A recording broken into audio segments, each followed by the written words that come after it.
ദേ എൻ്റെ കുറ്റിക്കുരുമുളക് ഉണ്ടോ. അപ്പോൾ 2 തൈയാണ് ആകെ ഉള്ളത്. ഈ കുറ്റിക്കുരുമുളക് നിറച്ചുണ്ട്. വർഷത്തിൽ 3-4 പ്രാവശ്യം എനിക്ക് ഇതിൻ്റെ കായ്ഫലം തരാറുണ്ട്. അപ്പോൾ ഇതിൻ്റെ 2 മൂട് മാത്രമേ എനിക്കുള്ളൂ. ഞാൻ ഇതിനകത്തെന്ന് പറഞ്ഞാൽ ആദ്യം ഇതിനെ നട്ടതിന് ശേഷം കുറച്ച് ഒരു 3 മാസം കഴിഞ്ഞപ്പം കൂട്ടുവളം അല്പം മേടിച്ചിട്ടത് മാത്രമാണ്.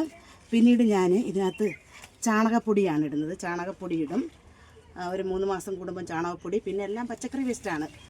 ഇതെൻ്റെ കുറ്റിക്കുരുമുളകാണ് കേട്ടോ. ഈ കുറ്റിക്കുരുമുളക് എന്ന് പറയുമ്പോൾ എനിക്ക് ആകെ ഇത് പിന്നെ 2 തയ്യേ ഉള്ളൂ. കണ്ട നിറച്ച് പിടിച്ചു വരുന്നുണ്ട്.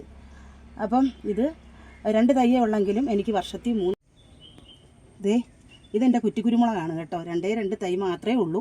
കാരണം ഞാൻ പറഞ്ഞില്ലേ നേരത്തെ വീഡിയോയിലൊക്കെ എനിക്ക് ഒരുപാട് സ്ഥലവും സൗകര്യവും ഒന്നുമില്ല. 2.5 സെൻറ്റ് സ്ഥലമാണ്. അതിനകത്താണ് എനിക്കിഷ്ടമുള്ള ഇങ്ങനെയുള്ള കാര്യങ്ങളൊക്കെ ഞാൻ ഇഷ്ടമുള്ളതൊക്കെ 1-2 വെച്ച് പിടിപ്പിക്കും. 2 തയ്യേ ഉള്ളൂ. വർഷത്തിൽ എനിക്ക് 3-4-5 പ്രാവശ്യം കായ്ഫലം തരാറുണ്ട്. അപ്പം ഞാനിതിന് ആദ്യം കൂട്ടുവളം കുറച്ച് വാങ്ങിച്ചിട്ടത് മാത്രമേ ഉള്ളൂ. ഒരു നട്ടൊരു 3 മാസം കഴിഞ്ഞപ്പം കൂട്ടുവളം വാങ്ങിച്ചിട്ടു. അതിന് ശേഷം ഞാൻ ചാണകപ്പൊടിയാണ് ഇടുന്നത്. 3-4 മാസം കൂടെ ഇട്ട് കൊടുക്കും. പിന്നെ പച്ചക്കറി വേസ്റ്റ്. ഒരു തണ്ടിൽ തന്നെ എത്ര എണ്ണമാണ് പിടിച്ചിരിക്കുന്ന തിരിയെന്ന് നോക്കിക്കേ.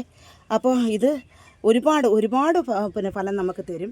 ഉള്ള സ്ഥലപരിധിക്ക് തക്കവണ്ണം നമുക്കിത് ചെയ്യാൻ പറ്റും. ഉറപ്പായിട്ടും ചെയ്യാൻ പറ്റും. അപ്പോൾ എത്ര സ്ഥല സൗകര്യം കുറവാണെങ്കിൽ പോലും 2 തൈയെങ്കിലും നമ്മൾ വെച്ച് പിടിപ്പിച്ചാൽ നമുക്ക് ആവശ്യത്തിനുള്ള ഒരു വർഷത്തേക്കിന് നമുക്ക് ആവശ്യത്തിനുള്ള മുളക് തരും. അപ്പം നിങ്ങൾ കണ്ടല്ലോ ഈ കുറ്റിക്കുരുമുളകിൻ്റെ കൃഷി നിങ്ങൾക്കും ആകാം. ചെറിയ സ്ഥലപരിമിതി മതി.